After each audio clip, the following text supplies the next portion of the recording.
ګرانو دوستانو په سلامونو مو هر کله کوم. نن غواړم چې د کابل جان په باره کې در سره ویډیو او عکسونه شریک کړم او د هغې ترڅنګ به په غب غب کې د پخواني لنډغرو مجاهدینو، اوسني قصابانو، طالبانو او اجرتي ګاونډیانو دښمنانو به هم نیوکې وکړو.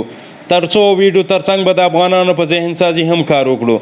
دغه ویډیو وینئ، دا اوسنی کابل جان دی چې 40 کاله د ګاونډي غمازان او د اسلام په جامه کې پټ لنډغرو مجاهدینو ښکار شوی و. دغه کابل جان ګاونډي هیوادونو او د افغانستان داخلي جاسوسانو داسې حال ته رسولی و چې د کابل په هر کوڅه کې به وینو سیلابونه روان و.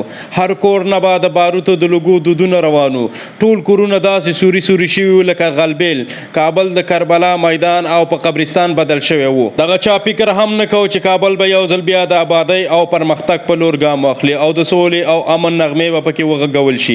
خو په وطن مین اشخاصو د هغه دښمنانو خوبونه دروغ کړه چې کابل د آبادۍ او پرمختګ سوچ یې د خپل دماغ ویستلی و. نو ګرانو افغانانو، کله چې ګاونډي هیوادونه پوه شول چې کابل زخمونه په روغېدو کې دي او یو ځل بیا په خپلو درېدو قدرت پیدا کولی شي، ګاونډي دښمن هیوادونو بیا خپل سیاست ته ادامه ورکړه او بله ډله یې پیدا کړه چې طالب نوم یې ورته ورکړو او د اسلام او د جهاد په نوم بیا کابل جان د ماتولو کوشش شروع کړو.